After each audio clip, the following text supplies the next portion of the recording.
In the beginning, there was only the Aether and the Keepers. Among them were two beings who would later be known by many names. One of them would be known as Dr. Monty, and the other as the Shadow Man. The Shadow Man and Dr. Monty were good friends. That was until the Shadow Man became corrupted by the Dark Aether, and in a desperate attempt to save his friend, Monty became corrupted too. The Dark Aether also infects the Keepers, turning them into the corrupted Keepers, and soon after, a war breaks out between Dr. Monty and the Keepers versus the Shadow Man and the corrupted Keepers. In the end, Dr. Monty wins, leaving the Shadow Man and the corrupted Keepers to be banished back to the Dark Aether, where eventually, over time, they would begin to contort and mutate into the Apothicons. From that point on, Dr. Monty and the Keepers took up mantle of Guardians of the Universe, watching from afar. Thousands of years later, on October the 28th, 1963, four individuals who were Richtof and Takeo Nikolai and Dempsey, otherwise known as Ultimus, travel across space and time. This caused temporal rifts to appear across dimensions, and so, in light of these developments,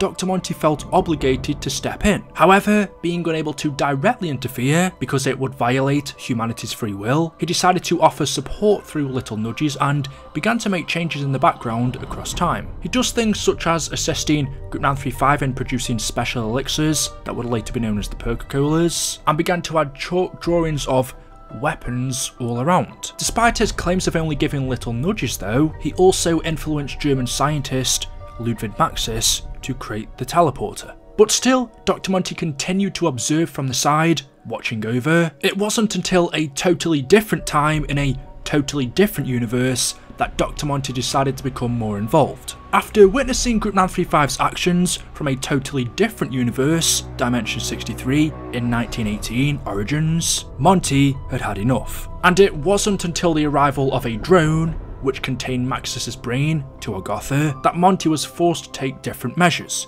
Using his powers, Monty then created a physical body for Maxis, resembling that of his own in Dimension 63, and allowed him to stay at his house in Agartha. Dr. Monty then retrieved Maxis's daughter, Samantha, from the original timeline, deleting the Maxis from that dimension from existence. However, still realising that Samantha had been corrupted by the Dark Aether, he was forced to separate her from her father and reunite them later on once he cleansed her soul and restored her innocence. Monty, now realising that too much damage had been done, decided to come up with a plan. He informs Maxis that the only way to save everyone was to separate Agartha from the rest of the multiverse, and to seal it from the Apothicons' influence. He instructs Maxis to find the Canorium, a book which contained the location of an artifact known as the Summoning Key, which he could use to collect and store souls that had survived the fracturing of the universe. And so, Maxis informed his friend, Richtofen, of the plan that he and Monty had come up with, and sent Richtofen on a journey to Morgue City to retrieve the Summoning Key. Along the way, as part of the plan, Richtofen kills an innocent version of himself and gives it to Dr. Monty,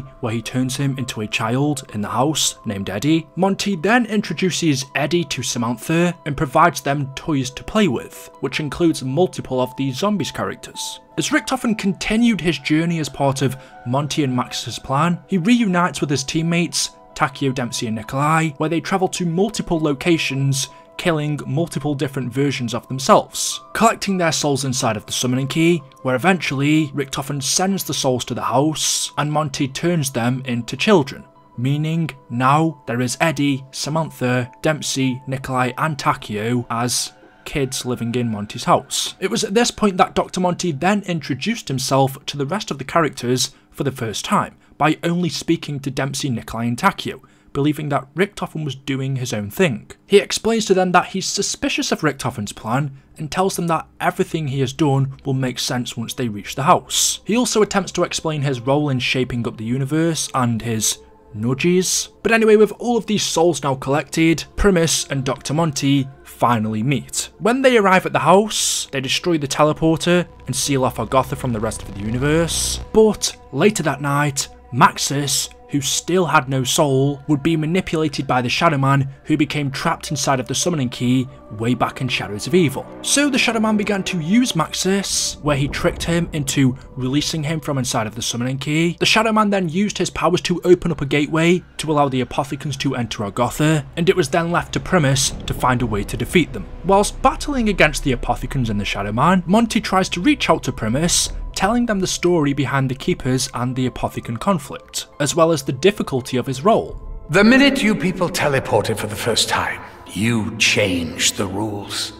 How am I supposed to keep track if you keep moving the pieces? Even when you were just a little problem brewing in the far corner of existence, I tried to throw you a bone or two. I told you this, didn't I? The magic box of weapons, the little clues here and there. I always tried to give you a little help, without drawing too much attention to myself. The thing is, though, I can't just magic things out of thin air.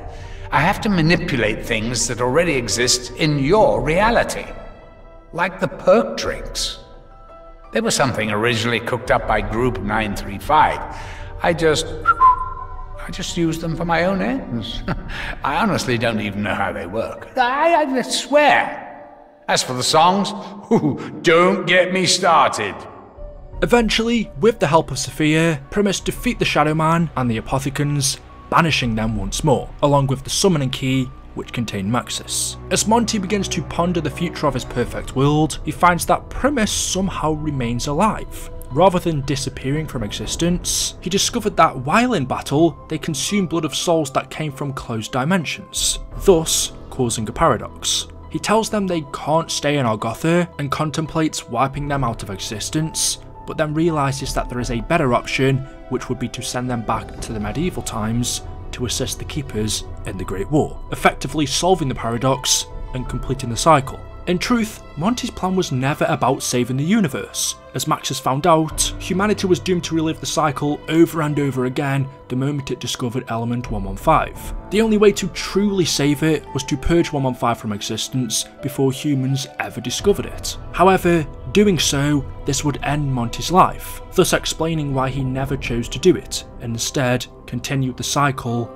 over and over again. And so, as the cycle continues to loop over and over again, one time, we don't exactly know when, we don't know how many times our characters went through the cycle, but eventually they managed to break it. This time around, as part of their loop, Primus, whilst travelling to Alcatraz, break the cycle. The group's plans change from securing the souls to defeating Dr. Monty, and that's exactly what they do. While they and their Ultimus counterparts work together to recover an elemental shard, Monty, noticing that Primus aren't where they should be, begins to suspect that something is off. Whilst in Alpha Omega, Maxis attempts to contact Richtofen, informing him of Monty's true plan, and after Primus and Ultimus acquire the shard, Maxis finally reaches them, warning them of Monty's awareness of their plan. Dr. Monty, now realising what Primus are up to, turns into his true form and eats Maxis, but not before Maxis teleported Samantha and Eddie to Camp Edward. When Samantha joins up with the Primus crew, she reveals her intentions to kill Monty and destroy Argotha. And so, after awakening victors from their cryopods, Ultimus Richtofen informs Stuhlinger of Monty. He tells him what he needs to do in order to defeat him, which is when Victus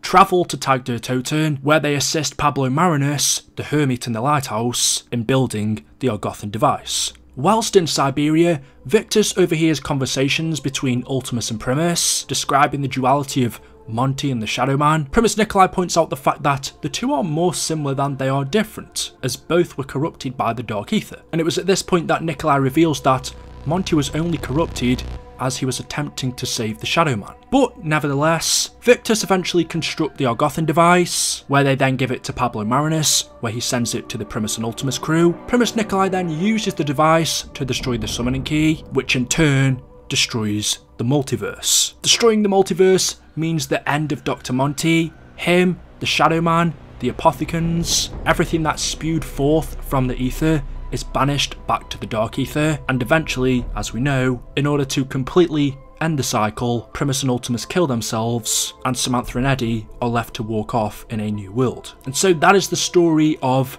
Dr. Monty. The only thing keeping him alive was the cycle, and so he kept it going for as long as he could, but in the end, Primus and Ultimus break it, and banish Dr. Monty back to the Dark Ether. Monty wasn't necessarily an evil person, he was only keeping the cycle going to keep himself alive. Without it, he would die, but eventually, it all had to end. And so guys, there we go, that is it, that is all I have for you for today's video. As always, hopefully you have enjoyed. If you have, you know what to do, drop a like rating, make sure you are subscribed to stay up to date with the latest content on the channel, check out the other story of videos down below, and I'll see you in the next one. Until then, goodbye.